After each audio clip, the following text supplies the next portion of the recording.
د پاکستان د نورو برخو سره سره د بلوچستان ایالت په سرحدي ښار چمن کې هم دغه وخت معیوبه کم معذوران چې کوم دي هغه په دغه نن د دې د عالمي ورځ په مناسبت سره دوی هم د نن راوتلي دي دلته دغه د احتجاج کوي. آیا د دوی کومې غوښتنې دي چې هغه دغه وخت حکومت پر دغه غوښتنو باندې عمل درآمد نه کوي؟ د دې سره نورې خبرې کوو.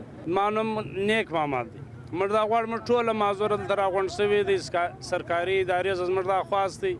موږ معذوران د کریې په سرایو کې دي.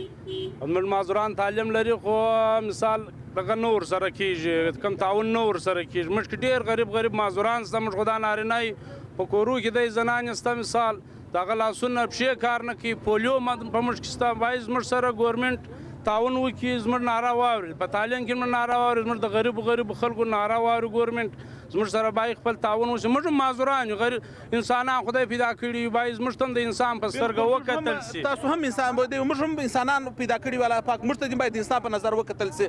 اوس راځم د دغه د معذورانو د اتحادیې څخه مشر د عنایت بشر دوست، هغه د دغه وخت دغه احتجاج مشري کې د سره به نورې خبرې وکړو. یقینا سرحدي صاحب د تیر وزیر اعلی چې هغه 5% د کوټه ورسول دا وخت د یو خبري بیان پرې دا شی محدود دی، په عمل کې دا نه دی راغلی. نو زموږ د ګورمنټ صدا ته خواهش دی کم بچان چې تعلیم نه لري د هغو دپاره د هنر یو ترتیب جوړ شي. دا وخت موږ په خپل اپنې مدد آپ کې تحت یو اداره خلاصه کړې ده چې په هغه کې و معذوره بچانو ته کمپیوټر ور زده کوو، د سلایي ماشین ور زده کوو. دوی مطلب پر روزګار باندې بحاله سي. دوی پر روزګار باندې دغه و دغه د معیوب څخه د معذورانو د انجمن څخه مشر عنایت بشر دوست د موږ ته وویل چې په بلوچستان ایالت کې د دغه معذورانو کومه کوټه چې ده هغه 15% ته هم د ایالتي حکومت رسولې ده. بیا هم برغم که څه هم د پاکستان د شپږمې سرشمېرنې د مردمشمارۍ په مطابق دغه وخت په پاکستان کې کم د معذورانو تعداد شول سوی دی هغه 60 میلیونه شول سوی دی.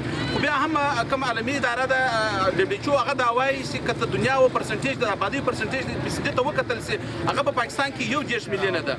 نو بیا هم دلته که دی په دومره لوی تعداد کې په پاکستان کې معیوب دغه وخت شته. حکومت پاکستان د دې لپاره په سرکاري ملازمتونو کې د 2-3% پورې کومه کوټه د هغه میشي ده او په ټول دولت کې مختلف انجوز کوم دي هغه د دې د بحالۍ لپاره د دې لپاره د شخصیت د بحالۍ لپاره د لپاره ملازمتونو د بحالۍ لپاره هم کار کوي. خو بیا هم نن دغه عالمي ورځ په مناسبت د راوتی دي دغه وخت په احتجاج باندې لاس پورې کړی نه یوازې په چمن سرحدي ښار کې دي بلکې د بلوچستان ایالت په مختلفو ښارونو کې هم د وخت نن ورځ د خپل عالمي ورځ په مناسبت احتجاجونه وکړل او د حکومت څخه دا یو غوښتنه ده چې دوی کوم د ملازمتونو کوټه ده د دې د علاج درملنې کوم سہولیات هغه باید ودې ته ورکړل شي. خو تر اوسه پورې حکومت یوازې دا وایي د لپاره د ملازمتونو بندوبست کوي، نور د دې د علاج د صحت په اړه د اوسه بندوبست نه کوي. نعمت الله صفدي وی ډیوا چمن.